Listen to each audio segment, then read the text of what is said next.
আর যখন মেলা থেকে বের হয়ে আসি তারপর ঘটে আসল কাহিনী, যেটা ভিডিওতে দেখতে পাবেন একটু পরেই। হে গাইস, আসসালামু আলাইকুম, welcome back to another blog video.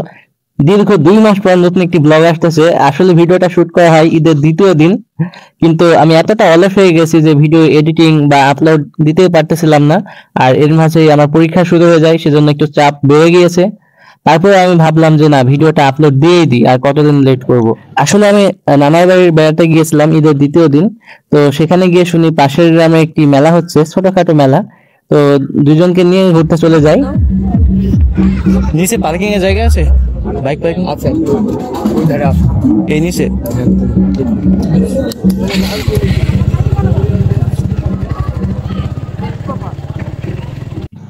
তো চলুন এবার নিচে যাওয়া যাক। এটা মূলত ব্রিজের নিচে মেলাটি হচ্ছে, ব্রিজের নিচে এক সাইডে গাজীপুর ব্রিজ, অনেকেই চিনবে। তো এখানে যতটা ভেবেছিলাম তার চেয়েও মেলাটি অনেক ছোট, অল্প কয়েকটা দোকান মাত্র বসেছে। আর এর মাঝে ছিল নাগরদোলা আর দু একটা খেলনার আইটেম। তো গাড়িটা পার্ক করে ওদেরকে নিয়ে মেলার ভিতরে প্রবেশ করলাম।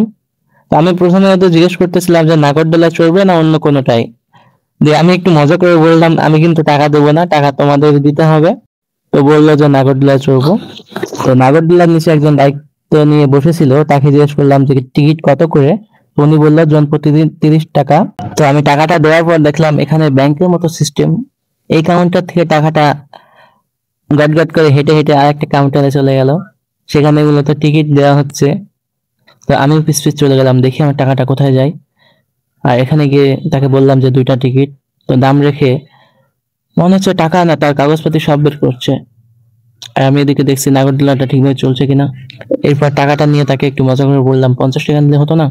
উনি বললো না, এটা আমার জমি জায়গা বিক্রি করা টাকা, 1 টাকা কম নেবো না। তো ওরা সবাই আনন্দ করতেছে, মজা করতেছে, আমি সাইড থেকে দেখতেছিলাম। হঠাৎ দেখি নাগরদোলাটা অনেক আস্তে ঘুরছে, তাই আমি স্পিডটা বাড়িয়ে দিলাম এবং নাগরদোলাটা অনেক জোরে ঘুরতে শুরু করলো।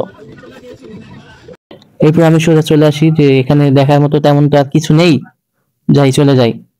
আর এই যে সামনে 2জন রোবট যাচ্ছে আমার আগে আগেই। আর যখন মেলা থেকে বের হয়ে আসি তারপর ঘটে আসল কাহিনী, যেটা ভিডিওতে দেখতে পাবেন একটু পরেই। কি খাওয়া বলো? চটপটে আজকে কিছুই দেখা হয় না। তো ওইদিকে তোমরা না খাই চলে আসলে কেন?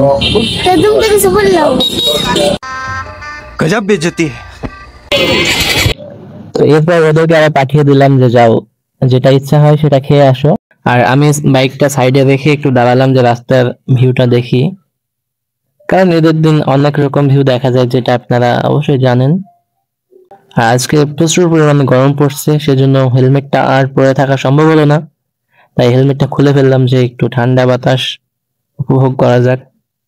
যেহেতু নদীর ধারে জায়গাটা সুন্দর ছিল, কিন্তু তারপরেও শান্তিতে ভিডিওটা শুট করতে পারিনি, কারণ এত পরিমাণ নয়েজ ছিল সেখানে।